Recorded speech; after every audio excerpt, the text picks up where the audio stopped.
வணக்கம் நண்பர்களே. Flight ticket கம்மியான ரேட்ல புக் பண்ணுறதுக்கு பெஸ்ட் ஆப்ஷன் ஸ்கை ஸ்கேனர் தான் அப்படின்னு சொல்லி கேள்விப்பட்டிருப்பீங்க. இந்த வீடியோவில் நம்ம என்ன பார்க்க போகிறோம்னா, ஸ்கை ஸ்கேனரில் ஸ்டெப் பை ஸ்டெப்பாக எப்படி கம்மியான ரேட்டில் ஃப்ளைட் டிக்கெட் புக் பண்ணுறது பார்க்க போகிறோம்.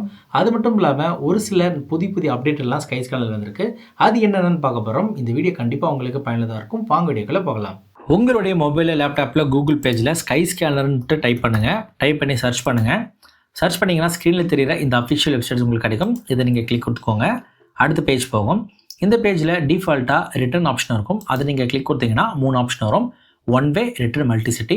ஒன் வேன்றது ஒரு ஏர்போர்ட்லேருந்து ஒரு ஏர்போர்ட் மட்டும் நீங்கள் ட்ராவல் பண்ணுறீங்கன்னா ஒன் வே சூஸ் பண்ணிக்கோங்க. அதே ஏர்போர்ட்டுக்கு நீங்கள் திரும்பி வரீங்கன்னா ரிட்டர்ன் சூஸ் பண்ணிக்கோங்க. நீங்கள் நிறைய ஏர்போர்ட் நீங்கள் ட்ராவல் பண்ணுறீங்கன்னா மல்டிசிட்டி சூஸ் பண்ணிக்கோங்க. இந்த வீடியோவில் ஒன் வே டிக்கெட் தான் புக் பண்ண போகிறேன். அதனால் நான் ஒன் வே சூஸ் பண்ணிக்கிறேன். அடுத்தது பேக்ன்ற ஆப்ஷன் இருக்கும். இதை நீங்கள் கிளிக் கொடுத்தீங்கன்னா கேபின் பேக், செக்இன் பேக்னு இருக்கும். இது எதற்காக கொடுத்துருக்காங்கன்னா, இப்போ எல்லா ஏர்லைன்ஸ்லையுமே ஹேண்ட் லக்கேஜ் மட்டும் வச்சு ஃப்ளைட்டை ட்ராவல் பண்ணுறவங்களுக்கு ஃப்ளைட் டிக்கெட் புக் பண்ணுறதுக்கான ஆப்ஷன் கொடுத்துருக்காங்க. அப்படி நீங்கள் ஃப்ளைட் டிக்கெட் புக் பண்ணிங்கன்னா உங்களோட டிக்கெட் ஃபேர் கொஞ்சம் கம்மியாகும். ஒரு சில பேசஞ்சருக்கு செக்இன் லக்கேஜ் கம்பல்சரி தேவைப்படும். அவங்க இந்த செக்டு பேக்கேஜ் கிளிக் கொடுத்து நீங்கள் ஃப்ளைட் டிக்கெட் புக் பண்ணிங்கன்னா செக்இன் லக்கேஜ் அலவன்ஸோட உங்களுக்கு ஃப்ளைட் டிக்கெட் புக் பண்ணிக்கலாம். அடுத்தது நீங்கள் எந்த ஏர்போர்ட்லேருந்து ட்ராவல் பண்ண போகிறீங்களோ அந்த ஏர்போர்ட் நேமை கொடுக்கணும். உதாரணமாக ஃப்ரம்ன்ற ஆப்ஷனில் நீங்கள் திருச்சியிலேருந்து ட்ராவல் பண்ண போகிறீங்கன்னா திருச்சி நீங்கள் டைப் பண்ணாலே திருச்சி ஏர்போர்ட் வரும். அதாவது திருச்சிராப்பள்ளி டிஆர்இசட்னு. அதை நீங்கள் கிளிக் கொடுத்துக்கோங்க. அடுத்தது டூ அட்ரஸில் நீங்கள் எந்த ஏர்போர்ட் நீங்கள் ட்ராவல் பண்ண போகிறீங்களோ அந்த ஏர்போர்ட் நேமை நீங்கள் கொடுக்கணும். உதாரணமாக நீங்கள் பெங்களூர் ஏர்போர்ட் ட்ராவல் பண்ண போகிறீங்கன்னா பெங்களூரு அப்படின்னு நீங்கள் டைப் பண்ணாலே பிஎல்ஆர் அப்படின்னு வரும். அதை நீங்கள் கிளிக் கொடுத்துக்கோங்க. அடுத்தது நீங்கள் எந்த டேட்லேருந்து ட்ராவல் பண்ண போகிறீங்களோ அந்த டேட்டை நீங்கள் சூஸ் பண்ணணும். இதில் பார்த்தீங்கன்னா red colour, orange and green colour இருக்குது. ரெட் கலர்ன்றது உங்களுக்கு ஃபேர் அதிகமாக இருக்குன்னு அர்த்தம். க்ரீன் கம்மியாக இருக்குன்னு அர்த்தம். அதனால் நீங்கள் எந்த டேட்டில் ட்ராவல் பண்ண போகிறீங்களோ அந்த டேட்டை நீங்கள் சூஸ் பண்ணிக்கோங்க. நான் செப்டம்பர் 21 கிளிக் கொடுக்குறேன். கிளிக் கொடுத்துட்டு கீழே அப்ளை கொடுங்க. அடுத்தது எத்தனை பேசஞ்சர் ட்ராவல் பண்ணுறாங்க டீட்டெயில்ஸ் கொடுக்கணும். எத்தனை அடல்ட் ட்ராவல் பண்ணுறாங்க, எத்தனை சில்ட்ரன் ட்ராவல் பண்ணுறாங்க நீங்கள் சூஸ் பண்ணிக்கோங்க. நான் ஒரு அடல்ட்டு தான் ஃப்ளைட் டிக்கெட் புக் பண்ண போகிறேன். அதனால் 1 கொடுத்துட்டேன். கீழே அப்ளை கொடுங்க. அப்ளை கொடுத்துட்டு சர்ச் கொடுங்க. சர்ச் கொடுத்தீங்கன்னா நீங்கள் எந்த டேட்டை நீங்கள் சூஸ் பண்ணீங்களோ அந்த டேட்டில் திருச்சியிலேருந்து பெங்களூருக்கு ஆப்ரேட் பண்ணுற எல்லா ஏர்லைன்ஸோட ஃப்ளைட் டீட்டெயில்ஸுமே இருக்கும். உதாரணமாக ஏர் இண்டியா எக்ஸ்பிரஸ், இண்டிகோ, அடுத்தது கீழே பார்த்துட்டிங்கன்னா ஏர் இண்டியா, இது போல் எல்லா ஃப்ளைட்டுமே இருக்கும். அதே போல் கனெக்டிங் ஃப்ளைட்டும் உங்களுக்கு கொடுத்துருப்பாங்க, டேரக்ட் ஃப்ளைட் இல்லாமல். உங்களுக்கு டேரக்ட் ஃப்ளைட் மட்டும் வேணும்னா நீங்கள் இந்த ஆப்ஷனை ரெண்டுத்துமே டிசேபிள் பண்ணிவிடுங்க. அப்படி பண்ணிட்டீங்கன்னா டேரக்ட் ஃப்ளைட் மட்டும் உங்களுக்கு டிஸ்பிளே ஆகும். அடுத்தது ரைட் சைடில் ஷார்ட்ன்ற ஆப்ஷனில் நீங்கள் கிளிக் கொடுத்துட்டு சீப்பஸ்ட் அப்படின்னு நீங்கள் கொடுத்தீங்கன்னா சீப்பஸ்ட் ஃப்ளைட் டிக்கெட் எதுவோ அது உங்களுக்கு ஃபஸ்ட்டு டிஸ்பிளே ஆகும். அதை தொடர்ந்து உங்களுக்கு இன்க்ரீஸ் ஆகிட்டே இருக்கும். இதில் எந்த ஃப்ளைட்டை வேணாலும் நீங்கள் சூஸ் பண்ணிக்கலாம். சூஸ் பண்ணுறதுக்கு முன்னாடி ஃப்ளைட் டைமிங் பார்த்துக்கோங்க. ஃப்ளைட் டைமிங் ரயில்வே டைம் தான் மென்ஷன் பண்ணியிருப்பாங்க. உதாரணமாக இந்த டைம் பார்த்தீங்கன்னா 2100 இருக்குது.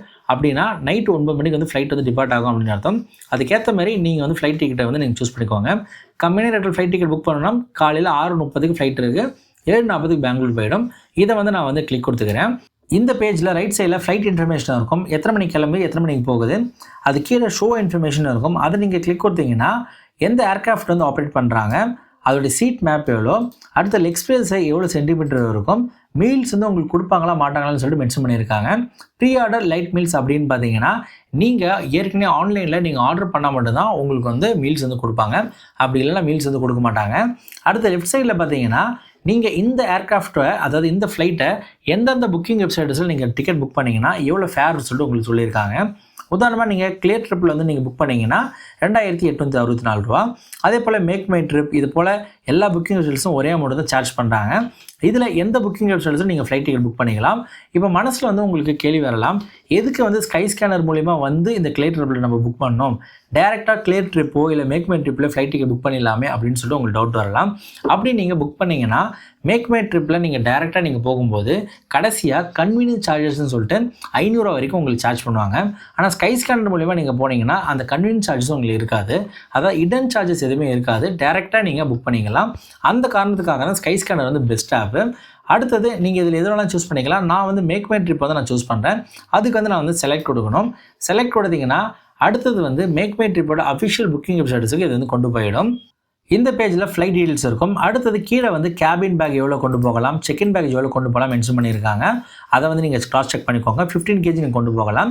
அடுத்தது கீழே ஸ்க்ரோல் பண்ணுங்கள். ஸ்க்ரோல் பண்ணிங்கன்னா இதில் இருக்கிற ஆப்ஷன் எல்லாமே பார்த்தீங்கன்னா நம்ம கிட்டேருந்து அடிஷ்னலாக அமௌண்ட் எடுக்கிறதுக்காக இடன் சார்ஜஸ் தான். Free date change, zero cancellation, flexi fly அப்படின்னு கொடுத்துருக்காங்க. ஒருவேளை நீங்கள் வந்து ஃப்ளைட் டிக்கெட் புக் பண்ணும்போது உங்களுக்கு வந்து ஆக்சிலேஷனாக இருக்குது, ஒருவேளை ஃப்ளைட்டுக்கு வந்து நாங்கள் போக மாட்டேன், இல்லை டேட் சேஞ்ச் பண்ணுவேன் அப்படின்னா மட்டும் இந்த ஆப்ஷன் நீங்கள் சூஸ் பண்ணிக்கோங்க. அப்படி இல்லைனா இது எதுவுமே நீங்கள் சூஸ் பண்ணாதீங்க. அடுத்து கீழே வந்து ஸ்க்ரோல் பண்ணுங்கள். அடுத்தது ட்ரிப் செக்யூர், அதாவது உங்களுக்கு மெடிக்கல் இன்சூரன்ஸ் வேணும்னா நீங்கள் எடுத்துக்கலாம். இது எல்லாமே ஆப்ஷன் தான், கம்பல்சரி கிடையாது. வேணுன்றவங்க நீங்கள் எடுத்துக்கோங்க. அப்படி இல்லைனா நீங்கள் வந்து நோ அப்படின்னு சொல்லிட்டு நீங்கள் கொடுத்துக்கோங்க. அடுத்தது கீழே ஸ்க்ரோல் பண்ணுங்கள். கீழே நீங்கள் ஸ்க்ரோல் பண்ணிட்டு பேசஞ்சரோட நேம் வந்து ஆட் பண்ணணும். அதுக்கு வந்து ஆட் நியூ அப்படின்னு நீங்கள் கொடுத்தீங்கன்னா உங்களுக்கு வந்து ஃபஸ்ட் அண்ட் மிடில் நேம் இருக்கும். டொமஸ்டிக் ஃப்ளைட்டை பொறுத்த வரைக்கும் ஆதார் கார்டில் எப்படி இருக்கோ அது போல் தான் நீங்கள் வந்து கொடுக்கணும். ஒருவேளை நீங்கள் இன்டர்நேஷனல் ஏர்லைன்ஸில் நீங்கள் ட்ராவல் பண்ணுறீங்க, இன்டர்நேஷனல் ஃப்ளைட்டில் ட்ராவல் பண்ணுறீங்கன்னா பாஸ்போர்ட்டில் எப்படி இருக்கோ அது போல் தான் நீங்கள் கொடுக்கணும். பாஸ்போர்ட்டில் கிவன் நேம் என்ற ஆப்ஷனில் என்ன நேம் இருக்கோ அதை வந்து இந்த ஃபஸ்ட் அண்ட் மிடில் நேமில் நீங்கள் கொடுக்கணும். நீங்கள் சர்நேமில் என்ன நேம் இருக்கோ அதை வந்து இங்கே லாஸ்ட் நேம் எண்ணில் நீங்கள் கொடுக்கணும். அடுத்தது மேல் அண்ட் ஃபீமேலை நீங்கள் சூஸ் பண்ணிக்கோங்க. அடுத்தது கீழே ஸ்க்ரோல் பண்ணுங்கள். ஸ்க்ரோல் பண்ணிவிட்டு உங்களுடைய ஃபோன் நம்பரும் இமெயில் ஐடியும் கொடுங்க. ஃபோன் நம்பர் இமெயில் ரொம்ப முக்கியம். ஏன்னா இங்கே கொடுக்குற ஃபோன் நம்பருக்கும் இமெயில் ஐடிக்கும் தான் உங்களுக்கு வந்து டிக்கெட் காப்பி சென்ட் பண்ணுவாங்க. அடுத்தது உங்களுடைய ஸ்டேட் வந்து சூஸ் பண்ணிக்கோங்க. கொடுத்துட்டு கீழே வந்து கன்ஃபார்ம் கொடுத்துட்டு கண்டினியூ கொடுங்க. கண்டினியூ கொடுத்தீங்கன்னா அடுத்த பேஜ் உங்களுக்கு போகும். இந்த பேஜில் ஒரு பாப்அப் மெசேஜ் வரும். நான் ஏற்கனவே சொன்ன மாதிரி இது நம்மக்கிட்ட வந்து அமௌண்ட் எடுக்கிறதுக்காக ஒரு வழி. இதை அப்படியே க்ளோஸ் பண்ணி விட்ருங்க. க்ளோஸ் பண்ணிவிட்டு அடுத்தது கண்டினியூ கொடுங்க. கண்டினியூ கொடுத்து அடுத்த பேஜ் போகும். இந்த பேஜில் நீங்கள் எந்த ஏர்க்ராஃப்ட்டில் ட்ராவல் பண்ண போகிறீங்களோ அந்த ஏர்க்ராஃப்ட்டில் சீட் மேப் இருக்கும். இதில் ஒரு பாப்அப் மெசேஜ் இருக்குது. என்னென்னா here great value aisle seats that you may prefer அப்படின்னு போட்டிருக்காங்க. ஐல் சீட்டை சூஸ் பண்ணிங்கன்னா 390 பே பண்ண அப்படின்னு போட்டிருக்காங்க. இந்த ஆப்ஷனுக்கு நோ லெட் மீ சூஸ்ன்னு கொடுத்துருங்க. கொடுத்துட்டிங்கன்னா உங்களுக்கு வந்து அதே பேஜ் வரும். இதில் வந்து எந்த சீட்டை வேணாலும் நீங்கள் சூஸ் பண்ணிக்கலாம். ஆனால் இதில் வந்து நீங்கள் சீட்டை வந்து இப்போ நீங்கள் சூஸ் பண்ணிங்கன்னா எக்ஸ்ட்ரா அமௌண்ட் நீங்கள் பே பண்ணுற மாதிரி இருக்கும்.